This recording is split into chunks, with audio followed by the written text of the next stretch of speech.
Morning mga kadama. Nandito na ako ngayon sa trabaho ko. Bababa pa lang ako sa motor ko.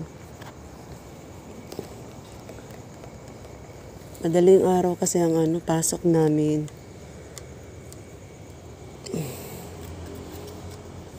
Ayan.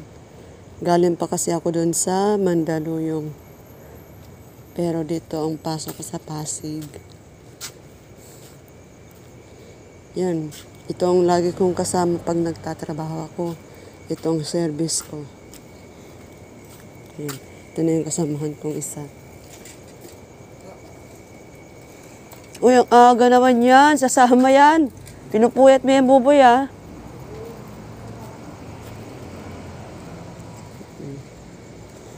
Ito nga yung garden namin, oh. Nalipat uli kami.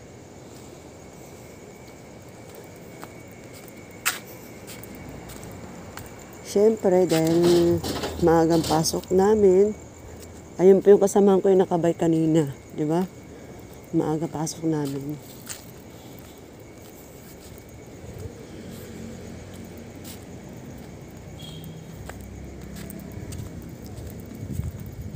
Dito, maganda rito sa may parang mini park lang siya. Daanan nga lang to eh, daanan lang ng tao. Hindi pa natatanggal yung mga January, na ngayon? January 20, ano ba date niya yun? Pag may iniisip kasi ako, hindi ko na, marami akong hindi naaalala.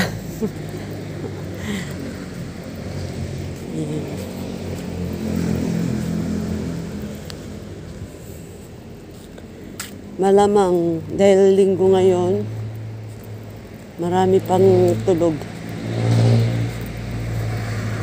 Pahinga.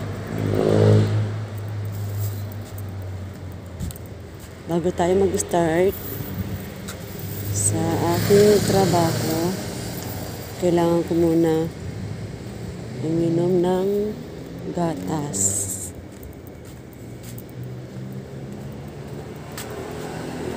Ito si Kadama Ate Luz.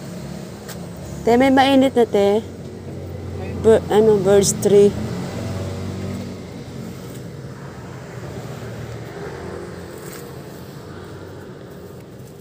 Inom muna ako ng gatas para may lakas.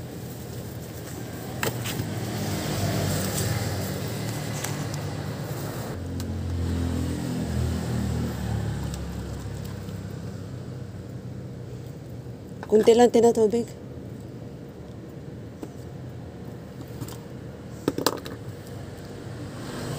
Yan.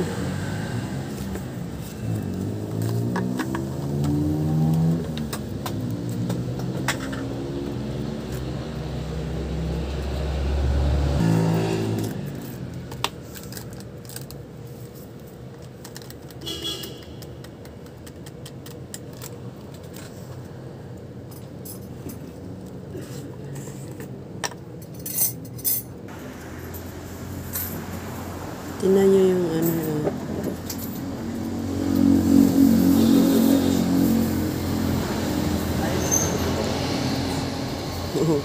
nakawala yung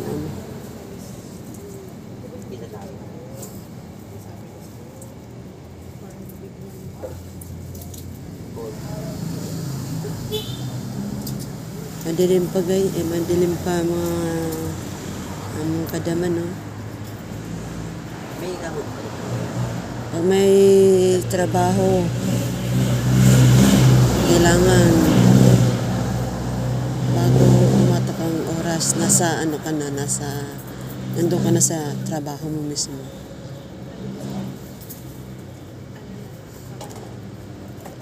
Mas maganda magtrabaho kapag yung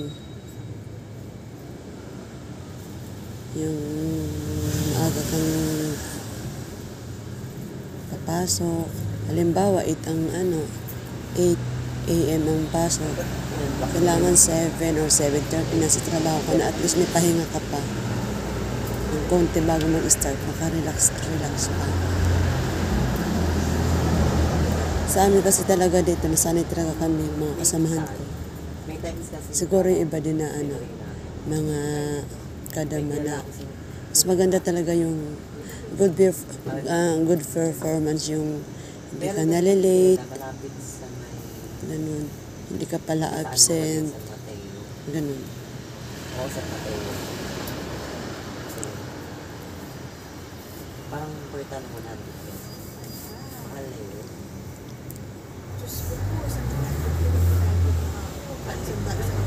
Pero wala namang perfecto na, wala namang ano na hindi nalilate. Pero sa amin talaga bihira lang kasi ang pasok namin 5 a.m. Tulad sa akin sa Mandaluyong pa ako nanggagaling. Halos magkadikit lang naman yun eh. Pasig to eh. Mandaluyong pa ako nanggaling, aalis ako doon 4:20, mga ganun. Makakarating ako dito sa Pasig. Kasi 15 minutes lang pinakamatagal ko eh. Yun, di may oras pa ako na kunting pahinga. Kaya, ito, pwede pa magatas bago mag-start.